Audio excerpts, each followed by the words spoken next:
नमस्कार, आप देख रहे हैं उत्तराखंड का बुलेटिन और मैं हूं आपके साथ स्मिता सिंह। बुलेटिन की शुरुआत करते हैं बड़ी खबरों के साथ। खबर देहरादून से है, जहां राजकीय दून मेडिकल कॉलेज में स्थापित कैथ लैब का लोकार्पण हुआ। केंद्रीय स्वास्थ्य मंत्री डॉक्टर मनसुख मंडाविया और राज्य के मुख्यमंत्री पुष्कर सिंह धामी ने कैथ लैब का लोकार्पण किया और इसके तहत आईसीयू, मेमोग्राफी यूनिट और डिजिटल रेडियोग्राफी मशीन का लोकार्पण किया गया। आपको बता दें कि इस कैथ लैब से हार्ट के मरीजों को एंजियोग्राफी और एंजियोप्लास्टी के सुविधा मिल सकेगी। और हालांकि देहरादून के वहीं कोरोनेक्शन अस्पताल में भी पीपीवी मोड पर एक कैथ लैब का संचालन पहले से किया जा रहा है, लेकिन पहली बार दून अस्पताल में बनाई गई है। और इस मौके पर देहरादून पहुंचे केंद्रीय स्वास्थ्य मंत्री डॉक्टर मनसुख मांडविया ने कहा कि राज्य में डबल इंजन की सरकार की बदौलत स्वास्थ्य सेवाओं को लगातार बेहतर किया जा रहा है।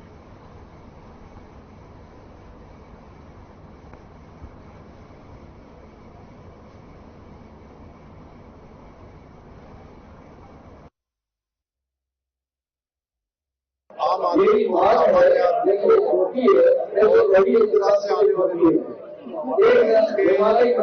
से संबंधित बीमारियां से संबंधित जो सुविधाएं बहुत आसानी से प्राप्त हो पाएंगी और निश्चित रूप से ये एक बहुत बड़ा काम है। इस बारे में हमारे भारत सरकार की स्वास्थ्य मंत्री मांडिया जी का, मनसुख भाई का बहुत धन्यवाद करता हूँ और उनसे हमने अनुरोध किया है कि अन्य स्थानों पर भी तो जो है इस प्रकार की कैथ लैब मिल जाएगी और उन्होंने हमको आश्वस्त किया चारधाम यात्रा के लिए भी भारत सरकार के सहयोग से और बहुत सारे काम यहाँ पर चल रहे हैं।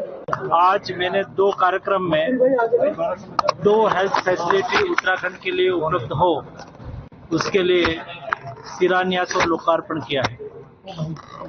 उत्तराखंड ऋषिकेश एम्स में 150 बेड का 100 करोड़ से अधिक रकम से तैयार होने वाला क्रिटिकल केयर यूनिट, जिसमें ऑक्सीजन, वेंटिलेटर समेत सारी व्यवस्था हो, ऐसे क्रिटिकल केयर यूनिट का शिलान्यास किया है। दूसरा, गवर्नमेंट मेडिकल कॉलेज में कैथ लैब का आज मैंने लोकार्पण किया।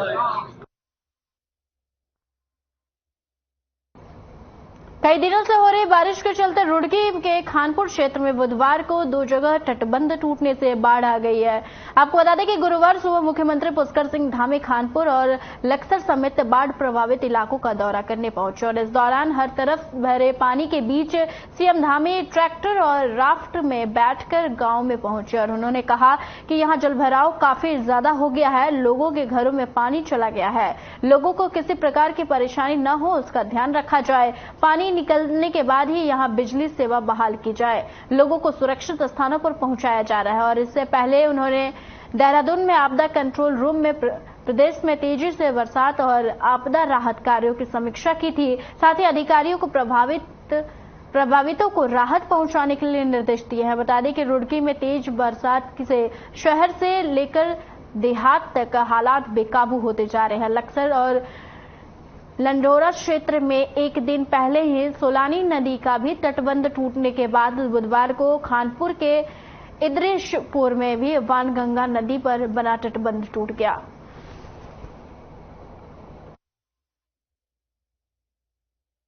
जिस प्रकार से यहाँ पर जलभराव हुआ है, लोगों का आम जनजीवन पूरी तरह से प्रभावित हुआ। हमारा प्रयास है कि जैसे ही पानी कम होता है, पानी उतरेगा, वैसे ही जनजीवन पहले सामान्य हो, उसके लिए जो भी अभी आवश्यकताएं हैं उन सभी को हमारा प्रशासन कर रहा है। विशेषकर अभी जो मूलभूत जो समस्याएं, आवश्यकताएं हैं, उन सभी के लिए सभी प्रशासन को कहा है कि लोगों को जो है छोटी चीजें हैं, खाने पीने की चीजें हैं, अन्य सामान है, उसकी परेशानी न हो। उसके बाद जैसे ही ये पानी उतरेगा तो अन्य चीजें, सड़क मार्ग चालू हो जाएगा और बिजली की सप्लाई अभी पूरी तरह से बंद है। बीजेपी प्रदेश प्रभारी दुष्यंत कुमार गौतम ने मुख्यमंत्री पुष्कर सिंह धामी से मुलाकात की है। मुलाकात में प्रदेश में आई बाढ़ प्रभावित क्षेत्रों और संगठनात्मक मुद्दों पर की गई है चर्चा और बीजेपी प्रदेश प्रभारी दुष्यंत कुमार गौतम ने संगठन विस्तार पर मुख्यमंत्री से चर्चा की है। इस दौरान बीजेपी प्रदेश अध्यक्ष महेंद्र भट्ट भी मौजूद रहे। बता दें कि ये मुलाकात देहरादून में सीएम आवास पर हुई है।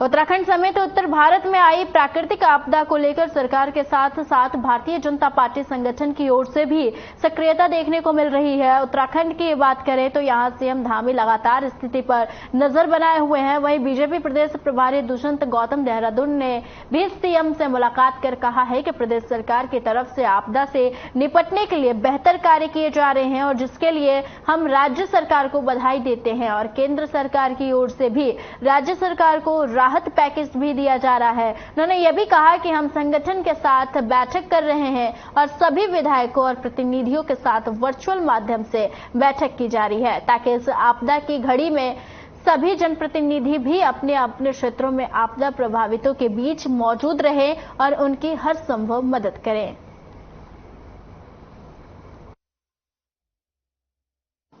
मैं उत्तराखंड सरकार का धन्यवाद करने के लिए भी आया हूँ। साथ साथ आगे के लिए हमने कोई ना कोई ऐसी योजना बनाकर यहाँ पर हेल्प केंद्र खोलकर जो लोगों को परेशानी समस्या हो रही है उनका निदान किया जाएगा। भारतीय जनता पार्टी का प्रदेश कार्यालय काम करने जा रहा है। साथ साथ जो केंद्र की तरफ से हमें जो राहत मिली है 417 करोड़ रुपया हमें मिला है, उसको किस प्रकार से कहाँ पर कुछ लोगों का जिन्होंने अपना एरिया छोड़ा है उनके लिए रहने की व्यवस्था की जाए। किसी को खाने की व्यवस्था है, किसी को सर ढकने की, कपड़े की, जैसी भी व्यवस्था है उनको व्यवस्था की जाएगी। बीजेपी के प्रदेश मीडिया प्रभारी मनवीर सिंह चौहान ने कांग्रेस की बैठक को लेकर कटाक्ष किया है और इस दौरान उन्होंने कहा है कि कांग्रेस को सिर्फ अपने युवराज की चिंता सता रही है। बीजेपी एक और आपदा के समय राज्य की जनता के साथ खड़ी है। कांग्रेस सिर्फ और सिर्फ दिखावे की राजनीति करती है। कांग्रेस को सिर्फ अपनी बैठकें और सभाएं करने से मतलब है, उनको उत्तराखंड की जनता से कोई मतलब नहीं है। बीजेपी संगठन एवं मुख्यमंत्री खुद आपदा कंट्रोल रूम में जाकर मॉनिटरिंग कर रहे हैं और इससे पता चलता है कि बीजेपी उत्तराखंड की जनता के प्रति कितनी सजग है। मनवीर सिंह चौहान ने कहा है कि बीजेपी के सभी पदाधिकारी एवं कार्यकर्ताओं को बैठक में भी यह निर्देश दिए गए हैं कि इसके लिए हमने एक विशेष कमेटी भी बनाई है जो आपदा प्रभावित क्षेत्रों में जाकर लोगों की हर संभव मदद करेगी।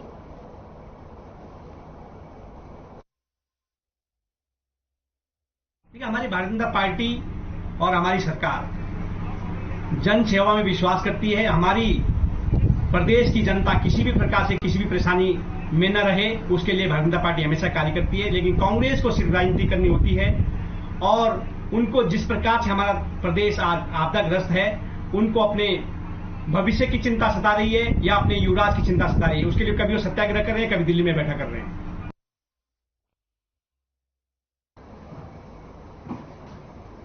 हरिद्वार में पिछले 3 दिनों से हो रही बारिश के चलते जहां कई स्थानों पर जल भराव की स्थिति बनी हुई है, तो वहीं हरिद्वार देहरादून रेल मार्ग पर भी मलबा आने से देहरादून जाने वाले वहां से आने वाली ट्रेन रद्द कर दी गई है और लक्सर रेलवे स्टेशन पर भी पानी भरने से लक्सर से आने वाली सभी ट्रेनें रद्द कर दी गई है। हरिद्वार रेलवे की स्थिति का जायजा लेने उत्तराखंड के राज्य रेलवे पुलिस के पुलिस अधीक्षक हरिद्वार पहुंचे।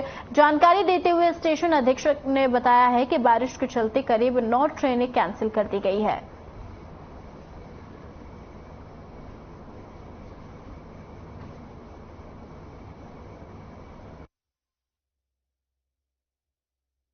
देखिए, लगातार 3 दिन से बारिश बहुत ज़्यादा हो रही है, तो इसके कारण कई जगह पे पहाड़ से मलबा ट्रैक की तरफ आ रहा है और ट्रैक सबमर्ज हुआ जा रहा है। कई जगह पे ट्रैक के नीचे की ज़मीन भी लूज हो गई है, लैंड लूज हो गई है। तो इसके चलते और लक्सर में पानी आ गया स्टेशन पे, ट्रैक सबमर्ज्ड है। इस वजह से बहुत सारी ट्रेन कैंसिल हो गई है। जो लक्सर रूट पे ट्रेन है वो तो ऑलमोस्ट सभी कैंसिल हो गई है। जो रुड़की रूट पे ट्रेन है वो अभी फिलहाल ऑपरेटिव है। इसके अलावा देहरादून टू हरिद्वार जो रूट है उसमें एक जगह पे मलबा आया हुआ है मोतीचूर के पास, तो वहाँ पे देहरादून टू हरिद्वार के बीच की सारी ट्रेन कैंसिल है अभी। प्रदेश भर में हो रही भारी बारिश का असर अल्मोड़ा में भी दिखाई दे रहा है। अल्मोड़ा जिले के 1 दर्जन से अधिक सड़कें अवरुद्ध हुई है और अल्मोड़ा शहर जगह जगह जलभराव होने से लोग परेशान नजर आ रहे हैं। वहीं लगातार बारिश से जनजीवन प्रभावित हुआ है और मौसम के मद्देनजर सभी तहसील को अलर्ट मोड पर रहने को कहा गया है। आपदा संभावित क्षेत्रों में जेसीबी तैनात की गई है। वहीं सभी विद्यालय और आंगनबाड़ी केंद्र को 2 दिन तक बंद रखने के निर्देश दिए गए हैं। जिलाधिकारी विनीत तोमर ने आपदा प्रभावित क्षेत्रों का जायजा लिया है और इसी बीच जनपद में हो रही लगातार वर्षा के दृष्टिगत जनपद वासियों से अपील की गई है कि खराब मौसम के चलते अनावश्यक रूप से यात्रा न करें। साथ ही तेज बहाव वाले नदी तथा नालों के पास बच्चों को न जाने दिया जाए, रोका जाए।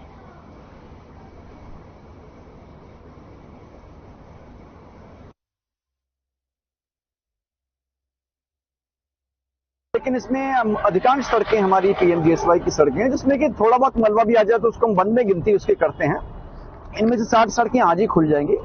कुछ सड़कें ऐसा है जो 15 को खुलेंगी, एक आध जो उसके बाद खुलनी है, और इन सब पे लगातार हमारा काम चलता है। जैसे ही विंडो मिलती है इनको खोला जाता है। और विशेषकर माननीय मुख्यमंत्री जी के 2 इंस्ट्रक्शंस इसमें हैं कि अगर कोई भी यात्री कहीं फंसता है किसी भी जगह पे, तो एक तो प्रशासन ही उनके खाने पीने का इंतजाम करवाएगा, नंबर 1।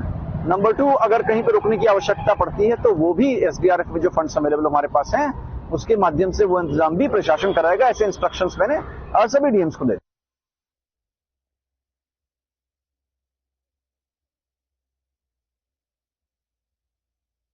उत्तराखंड में पिछले कई दिनों से लगातार हो रही बारिश से प्रदेश में तमाम हिस्सों में काफी नुकसान हुआ है। कई जगह सड़कें बह गई है तो कई किसानों की फसलें भी इस बरसात में भीड़ चढ़ गई है। और ऐसे में बीजेपी के प्रदेश प्रभारी दुष्यंत गौतम ने सभी को आश्वस्त किया है कि वे प्रदेश के हर एक परिवार को जो आपदा से प्रभावित हुए हैं उनकी सरकार मदद करेगी और इसके अलावा किसानों को भी आर्थिक रूप से मदद देने का आश्वासन दिया गया है। उन्होंने कांग्रेस की मांग पर कहा है कि कांग्रेस के नेता उत्तराखंड में मुआवजे की मांग करते हैं और फिर दिल्ली में जाकर बैठक करते हैं। वह केवल अपनी बात को हाईलाइट करना चाहते हैं, जबकि प्रदेश सरकार और बीजेपी लोगों के साथ है।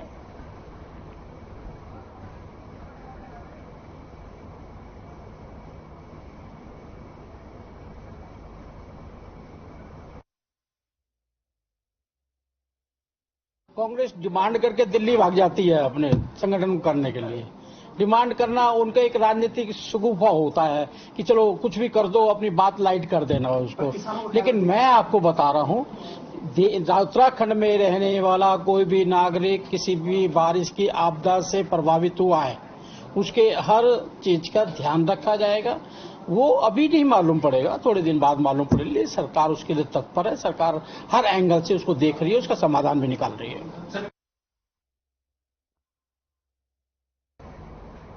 जहां एक तरफ मौसम विभाग ने बरसात को लेकर रेड अलर्ट जारी किया है, तो इसी को लेकर ढेला बस्ती के किनारे रह रहे लोगों की भी चिंता बढ़ गई है और वहां के लोगों में प्रशासन के विरोध भी आक्रोश देखा गया है। वहां के रहने वाले बंदिशों का भी कहना है, बासिंदों का कहना है कि आपको बता दें कि मौसम विभाग ने पहले से ही रेड अलर्ट जारी किया हुआ है, लेकिन भारी बरसात के चलते पहाड़ों से आ रहे पानी से ढेला नदी का जलस्तर दिन पर दिन बढ़ता जा रहा है और इसी के चलते ढेला नदी भू कटाव कर रही है और धीरे धीरे बस्ती की ओर बढ़ रही है। जब ढेला बस्ती निवासी यूसुफ अली ने बात की तो उन्होंने बताया कि बरसात के समय में ही सिंचाई विभाग और स्थानीय प्रशासन को इस ओर ध्यान आकर्षित होता है और जबकि उनको यह भी चाहिए कि बरसात से पूर्व यहां पर पत्थरों की पिंचिंग लगाकर भू कटाव को रोका जाए।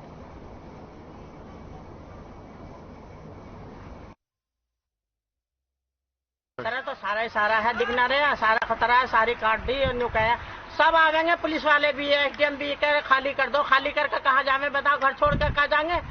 जब घर यहाँ बने हुए, आपके घर बने हुए कम से कम 40-45 साल पहले घर बने हुए ये न्यू कहेंगे खाली कर दो। खाली करके कहाँ जावे? इसका इंतजाम तो कुछ होता नहीं। कट्टे पिचिंग कट्टे की लगवा देते हैं, पत्थरों की नहीं लगवाते। पत्थरों के बजाय कट्टों की लगवा में अपना पेट भर ले सारा। तो क्या कहना है आपका प्रशासन से? हमें ये चाहिए कि आए थे पहले भी हमने कहा हमें कट्टों की पिचिंग नहीं चाहिए, हमें पत्थरों की पिचिंग चाहिए। पक्की पिचिंग करेंगे तो ये ढेला के रूप पर रहेगा, अन्य तो ये तो काट रही सारी इधर को बिल्कुल। अभी भी जिलाधिकारी महोदय द्वारा भी जो है ढेला बस्ती का निरीक्षण किया गया था और जिलाधिकारी महोदय द्वारा जो है सिंचाई विभाग को जो है उसका एस्टीमेट बनाने और जो उसके किनारे पे जो है कट्टी मिट्टी के भरने के निर्देश दिए गए हैं। और इस संबंध में आज मेरे द्वारा भी जो है मौका निरीक्षण किया गया और उनको सचेत भी किया गया है कि नदी, क्योंकि अभी खबर आई है कि 11,000 क्यूसेक पानी जो है छोड़ा जा रहा है, तो ढेला के किनारे पे जितने भी हो अगर शिफ्ट करना है तो उनको जो है हमारे द्वारा शिफ्ट किया जाएगा। भू कटाव का मतलब सर ये है कि जैसा हर साल नदी आती है तो प्रशासन का काम ये है कि जब नदी आती है ये भी जोर थोड़ा दिखाते आते हैं कुछ लोग, एसडीएम वगैरह सब आते हैं, एस्टीमेट बनता है इसका हर साल का भूमि कटाव का कि भाई यहाँ कट्टों की पिचिंग लगाएंगे, थोड़ी सी पिचिंग लगा देते हैं, हर साल इसको टाल दिया जाता है इस काम। हर बार बस्ती वालों को, वार्ड वालों को दिलासा दिया जाता है कि तुम्हारे लिए घर बचाने के लिए तुम्हारे पत्थरों की पिचिंग का निर्माण करवाने के लिए ऊपर पास करवा दिया गया है। और हर साल की तरह कुछ नहीं, ये कचरा बंदी कट्टा डलवा के, कूड़ा डलवा के वार्ड वाले खुद अपनी सुरक्षा करते हैं। खबर रुद्रपुर के श्याम टाकीज से है, जहां पुलिस ने होटल में अवैध तरीके से लड़के और लड़कियों के रुकने की सूचना पर दबिश दी है और जिसके बाद पुलिस को देख होटल मैनेजमेंट में हड़कंप मच गया। आपको बता दें कि आनन फानन में भागने की कोशिश की मगर नाकाम रहे और फिलहाल पुलिस मामले की जांच कर रही है।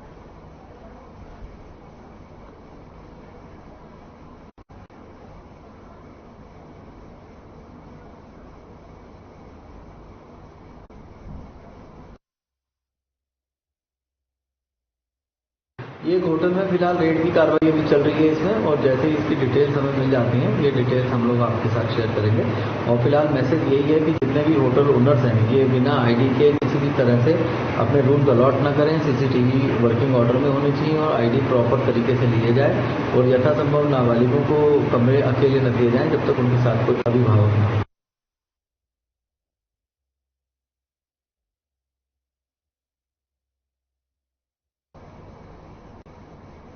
पहाड़ों में पलायन को सबसे बड़ा कारण मूलभूत सुविधाओं का अभाव बताया जा रहा है, तो दूसरी ओर जंगली जानवर भी इसकी सबसे बड़ी वजह बन रहे हैं। आपको बता दें कि जिसको लेकर वन विभाग ने अब तक एक पॉलिसी तैयार कर ली है और इस पॉलिसी के तहत हर जिले में एक बंदर बड़ा लगाया जाएगा और जिससे बंदरों को पकड़कर आपको बता दें कि उनकी जनसंख्या रोकने के लिए उचित कदम उठाए जा रहे हैं। और उन्होंने यह भी कहा है कि इस ओर सोचते हुए सरकार ने यह निर्णय लिया है कि जब जंगलों में फलदार पौधे भी लगाए जाएंगे ताकि जानवरों का पेट जंगलों में ही भर सके और वह रिहायशी इलाकों की तरफ न आए।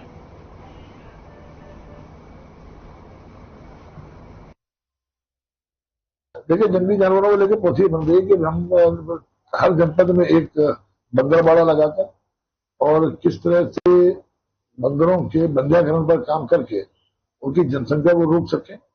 दूसरा, फलदार पेड़ लगाने के पीछे भी मंशा सरकार की यही है जंगलों में कि जंगल बंदर ज्यादातर अगर उनको भोजन जंगलों में उपलब्ध रहेगा तो वो आबादी की तरफ माइग्रेट नहीं करेंगे। तो इन चीजों पर हम लोग काम कर रहे हैं और इसीलिए हमारा ये भी प्रयास है कि हर जनपद में एक वेटनरी डॉक्टर उस बारे में विभाग से डेपुटेशन में लें ताकि ये जो स्टेलाइजेशन की हमारी वो है, जो बंध्याकरण की वो है, उसको तेजी से आगे बढ़ाया जा सके। हमारा लक्ष्य है कि इस बार हम किसी भी कीमत पर 50,000 बंदरों के बंध्याकरण के लक्ष्य को लेकर आगे बढ़ रहे हैं। कोटद्वार में अवैध खनन की भेंट चढ़े मालन नदी पर बने पुल के ध्वस्त होने के बाद इसके जल्द निर्माण को लेकर उत्तराखंड क्रांति दल ने सड़कों पर उतरकर ऐलान कर दिया है कि उत्तराखंड क्रांति दल के केंद्रीय संरक्षक और वरिष्ठ नेता डॉक्टर शक्ति सैल कपरवान ने मीडिया को दिए हुए अपने बयान में कहा, साफ कह दिया है कि हमेशा की तरह वही यूकेडी इस बार भी जनहित के लिए मालन नदी पर पुल के शीघ्र निर्माण के लिए सड़कों पर उतरेगी और यूकेडी नेता ने इस दौरान नेताओं और अधिकारियों पर कई गंभीर आरोप लगाए हैं।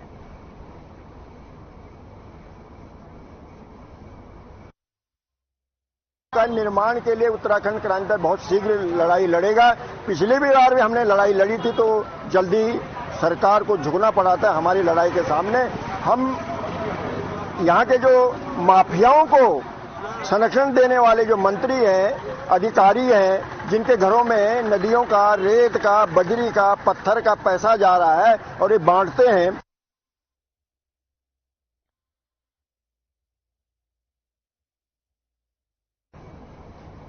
देहरादून के आशा रोडी चौकी के आगे वही कांवड़ियों का एक ट्रैक्टर ट्रॉली पलट गया और जिसमें 25 कांवड़िए घायल हो गए हैं। सूचना पर पहुंचे पुलिस ने सभी घायलों को इलाज के लिए अस्पताल भेज दिया है और बताया जा रहा है कि इनमें 3 लोग गंभीर रूप से घायल हैं। वहीं मौके पर तत्काल ट्रैक्टर ट्रॉली को बीच सड़क से हटाकर यातायात सुचारू किया गया। बताया जा रहा है कि ट्रैक्टर चालक को अचानक नींद आने से यह हादसा हुआ है।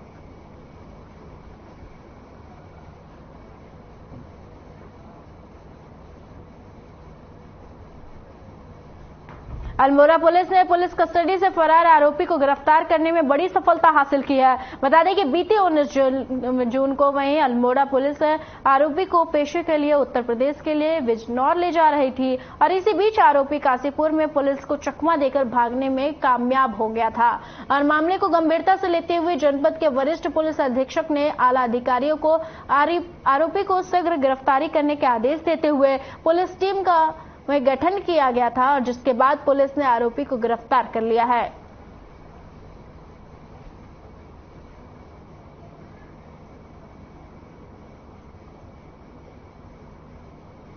सूचना मिलती है कि अल्मोड़ा पुलिस द्वारा जनपद अल्मोड़ा की पुलिस की गार्ड में एक मुलजिम को लेके आए थे और उनकी अभिरक्षा से एक मुलजिम फरार हो गया। मात्र इतना सूचना हमको सुबह तड़के की सुबह 20/6 को मिल जाता है। तो हम इसमें वेरीफाई करते हैं तो ये जानकारी आती है और तहरीर भी आती है कि भाई ये जो है पुलिस अभिरक्षा से फरार हो गया है। पुलिस अभिरक्षा में इसको लाया गया था नगीना में पेशी के लिए और पुलिस अभिरक्षा को चकमा देते हुए उसने शाहनवाज करके एक अभियुक्त है, शातिर अपराधी है, जिसके ऊपर विभिन्न प्रकार का 307 NDPS गुंडा सब कुछ रह चुका है बिजनौर में, अल्मोड़ा में। तो ऐसा शातिर अपराधी जो है पुलिस को चकमा देकर भाग गया पुलिस की अभिरक्षा से।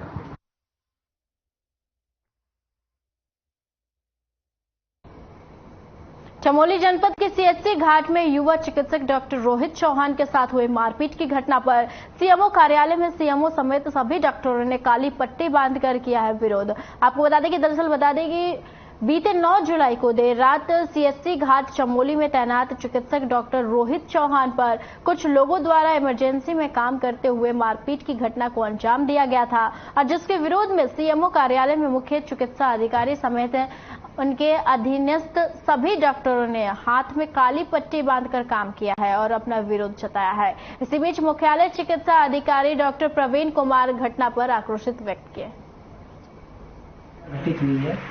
कुछ स्थानीय व्यक्तियों द्वारा शराब के नशे में डॉक्टर साहब के साथ मारपीट की गई है, जिसकी हम पूरे PMHS जो हमारा संवर्ग है इसकी घोर निंदा करता है और स्थानीय प्रशासन से भी हम लोग जो है ये अपेक्षा रखते हैं कि वो हमें सहयोग प्रदान करते हुए ताकि हम लोग जो है बिल्कुल बिना डरे। हल्द्वानी में भारी बारिश के बावजूद हेड़ाखान क्षेत्र के सैकड़ों ग्रामीणों ने PWD ऑफिस के बाहर धरना देकर जबरदस्त प्रदर्शन किया है। बारिश में भीगते हुए धरने पर बैठे ग्रामीणों ने कहा कि 200 गांवों को जिला मार्ग और राष्ट्रीय राजमार्ग से जोड़ने वाली सड़क पिछले 1 साल से खराब है और ग्रामीण जान जोखिम में डालकर सफर करने के लिए मजबूर हैं। लोगों को रोजमर्रा की आवश्यक वस्तुओं के लिए भी लाले पड़े हैं और बार बार रास्ता बंद हो जाने पर भी प्रशासन अब तक कोई ध्यान नहीं दिया है।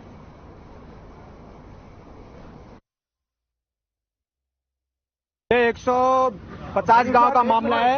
ये काठगोदाम हेड़ाखान मोटर मार्ग से लेकर के चंपावत माननीय मुख्यमंत्री धामी सर के क्षेत्र तक की ये सड़क है। मैं चाहता हूं कि जैसे वहां के लोगों के साथ दुरुपयोग करा जा रहा है, दुरुपयोग करा जा रहा है, मैं चाहता हूं कि आप सब लोग हम वहां क्षेत्र के लोग यहाँ पे आज बैठे उस सड़क के लिए बैठे हुए हैं। मैं चाहता हूं कि सभी लोग यहाँ पे आए और इस सड़क के लिए जंग लड़ें। कब तक बैठोगे?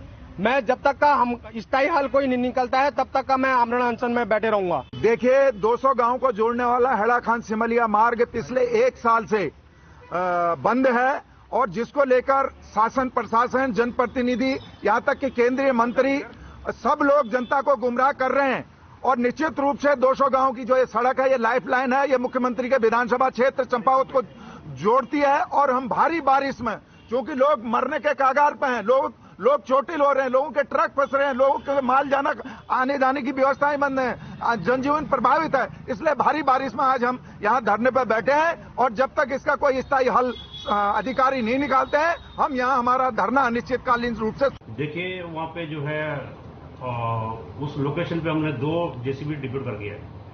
एक तरफ जेसीबी और एक तरफ पोकलैंड है, 2 मशीन है। और ये स्ट्रेच मात्र जो है 50-60 मीटर का ही है, जिसलिए प्रॉब्लम हो रहा है। ये बार बार मलबा आ रहा है और बार बार हम लोग उसको जो है साफ कर रहे हैं। वहाँ पे जो पब्लिक है सुचारू रूप से आना जाना कर रही है। जिस समय मलबा आता है हम उसको विद इन हाफ आवर में उसको साफ करते हैं, फिर ट्रैफिक को थ्रो करते हैं।